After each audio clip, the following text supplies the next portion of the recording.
کیا بکواس ہے یہ؟ جلالی نور نے چلا کر کہا۔ ہم حیران ہیں ریحان باری صاحب، کیوں خاموش ہیں؟ اپنے جرم کا اقرار کیوں نہیں کر لیتے؟ میں نے کوئی جرم کیا ہو تو اقرار کروں بھی، یہ منہ بنایا۔ تو آپ ہمارے دفتر میں یہ پستول لے کر نہیں آئے تھے؟ اشفاق جل کر بولا۔ ہرگز نہیں، یہ بالکل غلط ہے، جھوٹ ہے۔ آج سے پہلے میں نے کبھی تم لوگوں کو دیکھا تک نہیں، نہ میں تمہارے بارے میں کچھ جانتا تھا۔ ان حالت میں بھلا میں کیوں کر جاتا تھا تم لوگوں کے پاس، اور مجھے ضرورت کیا تھی جانے کی؟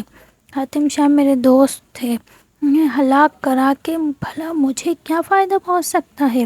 میرے لیے تو دوست زندہ حالت میں فائدہ مند تھا، نہ کہ مردہ حالت میں۔ یہ کہتے ہوئے اس کی آنکھوں میں آنسو بھر آئے۔ خدا، آپ تو بہت بڑے اداکار بھی ہیں، باتیں کرتے رہتے ہیں، آنکھوں میں آنسو اتر آئے تاکہ پولیس آپ کی باتوں پر فوراً یقین کر لے۔ اخلاق تلملا اٹھا۔ ایسی کوئی بات نہیں، دوست سے محبت ہو تو اس کی موت پر آنکھوں سے آنسو نکل ہی آیا کرتے ہیں، یہ کوئی انوکھی بات نہیں۔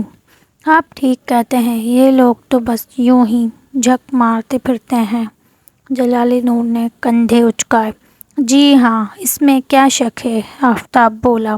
لاش کی تصاویر لی جانے لگی، پاؤڈر چھڑک کر پستول پر سے انگلیوں کے نشانات اٹھائے گئے۔ اتنے میں اکبر راٹھور آ گئے۔ ان کے ساتھ انکل فارانی کو دیکھ کر ہماری جان میں جان آ گئی۔ آپ کیسے آ گئے انکل؟ میں پرجوش لہجے میں بولا۔ اتفاق سے، کیونکہ میں راٹھور صاحب کے پاس بیٹھا تھا۔ ارے باپ رے، یہ کیا ہے؟ جو ہی ان کی نظر لاش پہ پڑی، رنگ اڑ گیا۔ ایک عدد لاش، یہ کارنامہ آپ کے ان سپوتوں کا ہے؟ ارے نہیں، یہ آپ کیا کہہ رہے ہیں؟ اکبر راٹھور بے اعتباری سے بولے۔ یقین نہیں تو انہی سے پوچھ لیں۔ ہم قاتل نہیں ہیں انکل، ہمیں جال میں پھنسایا گیا ہے۔ میں نے کہا، تو جال میں پھنسنے کی ضرورت ہی کیا تھی؟ جلالی نور نے برا سا منہ بنایا۔ بات کیا ہے شوقی؟ جلدی جلدی بتا دو۔ ہاں بھائی، ضرور بتا دو، جلدی جلدی۔ دیکھنا یہ ہے کہ تمہارے وکیل اس مرتبہ کیا کرتے ہیں تمہارے لیے۔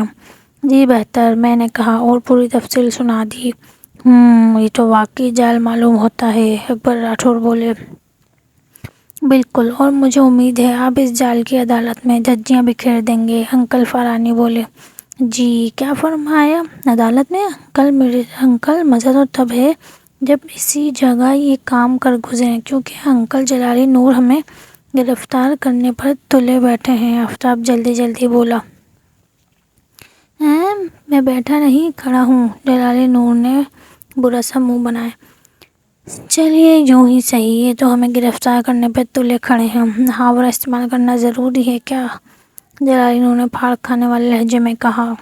جی نہیں، کوئی ایسا ضروری بھی نہیں۔ اب ہمیں ڈرائنگ روم میں چل کر بیٹھنا چاہیے، لاش لے جانے کے لیے ایمبولینس آ چکی ہے، اس کے لیے جانے کے بعد میں ان چاروں کو لے جاؤں گا۔ بہتر ہوگا پہلے آپ غور کر لیں، شوقی برادرز کا بیان غلط نہیں ہو سکتا۔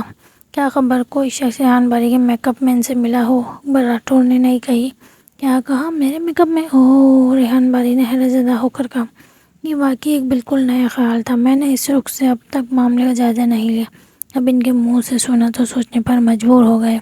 پھر میں نے پرجوش لہجے میں کہا، واقعی انکل بہت زوردار خیال ہے، اس کا امکان بہت زیادہ ہے۔ ہوگا امکان، تلاش کرتے پھریے اس شک کو، میں تو انہیں لے جا رہا ہوں، جلالی نور نے بھننا کر کہا۔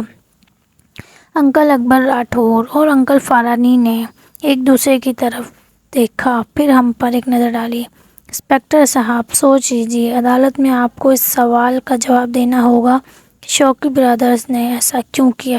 ان کا تو حاتم شاہ اور ان کے گھرانے سے دور کا بھی واسطہ نہیں۔ اس بات کا اعتراف اعظم شاہ اور گھر کے دوسرے افراد بھی کریں گے۔ قتل کے کیس میں قتل کی وجہ بہت اہمیت رکھتی ہے، اور میں عدالت میں وہ وجہ بھی پیش کر سکوں گا، جلالی نور اکڑ کر بولا۔ اچھا خیر، آپ کی مرضی، آپ انہیں لے جائیے، ہم سے جو ہو سکے گا ہم کریں گے۔ اسی وقت قدموں کی آواز سنائی دی اور ہم نے امی جان اور ابا جان کو آتے دیکھا۔ ان کے چہرے اترے ہوئے تھے، آنکھوں میں آنسو تھے، شاید انہیں ساری بات معلوم ہو چکی تھی۔ یہ کیا ہو گیا شوقی؟ ابا جان تھر تھر کانپتی آواز میں بولے۔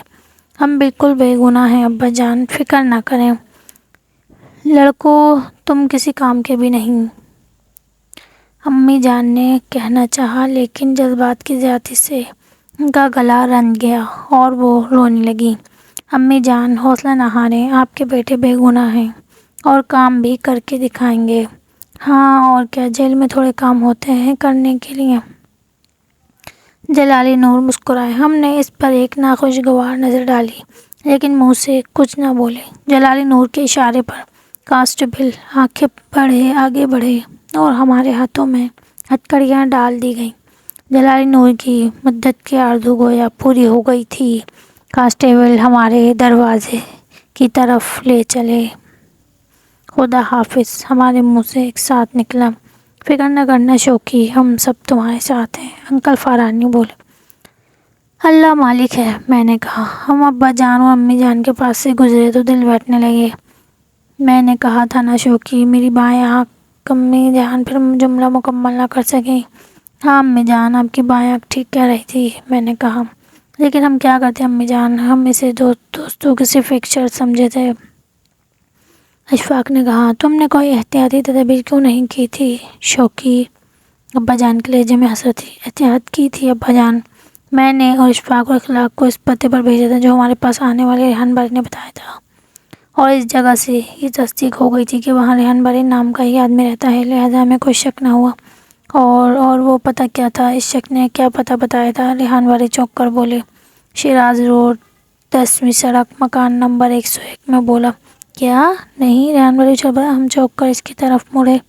کیا بات ہے جناب، کیا ہوا؟ جلالی نے برا سا منہ بنایا۔ ہماری گرفتاری میں کوئی رخ نہ پڑے، یہ تو وہ برداشت کر ہی نہیں سکتا تھا۔ میں شیراز روڈ کی 10ویں سڑک کے مکان نمبر 101 میں ہی رہتا ہوں۔ کیا؟ سب کے سب چلا اٹھے۔